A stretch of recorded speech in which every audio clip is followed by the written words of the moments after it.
الحمدلله والصلاة والسلام علی رسول الله. د اسلامي حکومت او اسلامي نظام قدرمنو مشرانو، السلام علیکم ورحمت الله.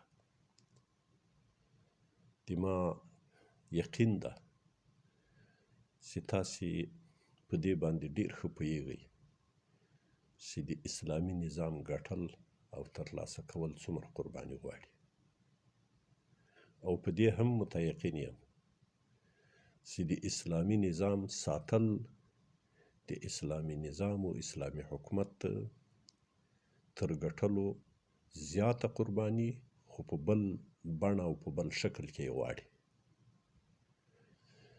د اسلامي نظام په ګټلو کې شجاعت و بهادري او قرباني ته ضرورت دي،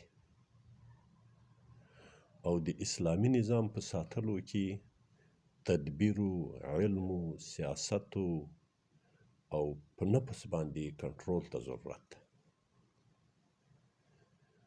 نو د ما معززو مشرانو،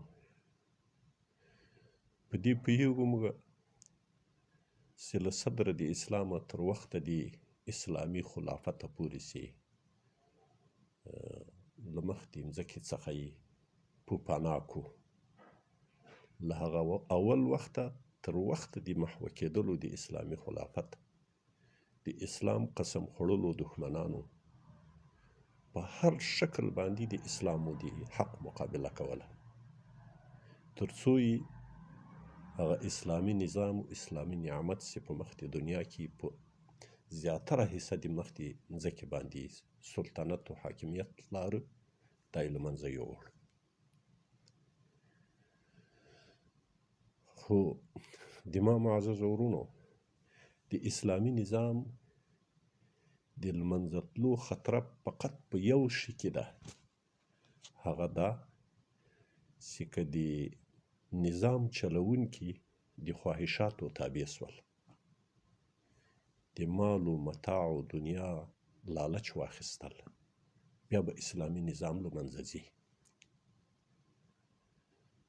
ځکه خو رسول کریم صلی الله علیه وسلم موږ تاسې ته فرمایي، دا حادثه و واقعه بخاري و مسلم او ټولو کتابو د حدیثو را نقل کړي چې کله حضرت ابو عبیده ابن جراح رضی الله تعالی عنه بحرین ته رسول الله صلی الله علیه وسلم لیږلی و، او ډیر مال و دولت چې هلته کوم جزیې وي او جزیه په هغو خلکو باندې مقرره وه، هغه یې راوړه، او حالت هم ډیر د فقر حالت و په مدینه منوره کې. سحر کې صحابه کرام رسول الله صلی الله علیه وسلم ته ډیر په خوشحالي باندې راجمع سو. مبارک رسول الله صلی الله علیه وسلم په تبسم سره مخ ورته راواړوه، وایي لکه سیار ویدلي م دي چې ابو عبیده ابن جراح څه ډیر شی راوړي دي. ورته ویلي چې هو یا د الله رسوله. رسول الله صلی الله علیه وسلم ورته وایي خوشحاله اوسئ، ابشرو واملو ما یسرکم، خوشحاله اوسئ، په امید اوسئ هغه څه چې تاسې خوشحاله کوي، چې نن خو موږ ته ډیر مال و دولت راغلی ده، او دا به نور هم دغسې وسعت پیدا کوي او یي به. خو رسول الله صلی الله علیه وسلم ورته فرمایي چې د ما دې په الله قسم وي، فوالله للفقر اخشى علیکم، په الله مې دې قسم وي چې په فقر باندې په تاسې نه ویرېږم چې فقر به مو خراب کړي، مجبوریتونه د دنیا به مو خراب کړي، د وسایلو کمښت به مو خراب کړي، لیکن زه چې ویرېږم په تاسې باندې په تبسطو، په زیاتوالي او په پراخي د وسایلو د دنیا باندې ویرېږم. ان تبسط علیکم الدنیا، دنیا به ډیره درته پراخه سي، وسایل به ډیر پراخ سي، په ډیرو مفشنو دفترونو کې به اوسیږئ، په ډیرو اعلی موټرانو کې به ګرځئ، ډیر زیات خلق به د تاسې په حفاظت باندې مصروف وي، تاسې ته به په ډیر مشکلاتو باندې خلق درځي او نوبت به در باندې اخلي، له یوې خوا له بلې خوا به وفودي ملاقاتونه به وي، تاسې به ښه مشغول یاست. د دنیا د وسایلو به ښه پراخي در باندې، خو دا پراخي د دنیا به تاسې داسې هلاکوي لکه تر تاسې مخکې قومونه امتونه یې هلاک کړي دي. او د هلاکت وجه هم دا وه چې تنافسوها فتنافسوها، هغو همدغه دنیا کې او د دغه دنیا د حصول لپاره حرسونه وکړل، یو له بله پیشیانې شروع کړي او تاسې به هم همغسې کوئ.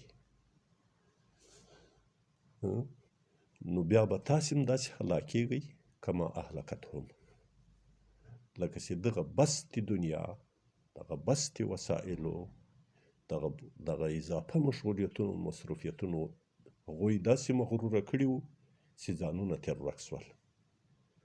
بیا الله هلاک کړل او نن یې نام و نشان نشته. د ما معززو مشرانو، په دې نن فرصت کې فقط دې شي ته د موږ د تاسې ضرورت ده چې موږ په خپل نفس باندې کنټرول حاصل کړو. صرف په دې باندې ځان کامیاب نه وبولو چې موږ په ډېرو اعلی دفترونو، محلونو، قصرونو کې اوسیږو. په دې باندې ځان ونه غولوو چې د دنیا تعلقات روز به روز زیاتېږي او رامخته کېږي. ټول اسلامي ملکونه په مخ د دنیا کې 50 اسلامي ملکونه دي، دا ټول بهترین تعلقات لري په دنیا کې. سفارتونه لري، د دنیا سره روابط لري، تجارتونه لري، اقتصادونه لري، خو لیکن اسلام نسته پکې. اسلام یې تېروړی.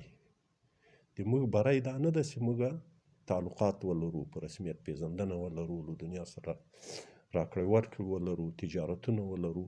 دا هم کامیابي نه ده. کامیابي هم دا ده چې دا هر څه چې لرو له اسلام سره یې ولرو، او د اسلام هم داسې تعبیر ونه کړو چې یو محیطي مزاجي تعبیر یې وکړو. د اسلام داسې تشریح وکړو چې دا اسلام تر قیامته پورې، نه تنها د موږ د تاسې د دې نن مشرانو تر ژونده پورې، بلکې تر ډېرو وختونو پورې د انسانانو د ژوند دپاره د حیات او د ښه ژوند یوه الګوی نمونه یي. الله د نړۍ هر غافل په اذان ویښوم، زه بلال خوب ولی جهان ویښوم، زه بلال خوب ولی جهان ویښوم.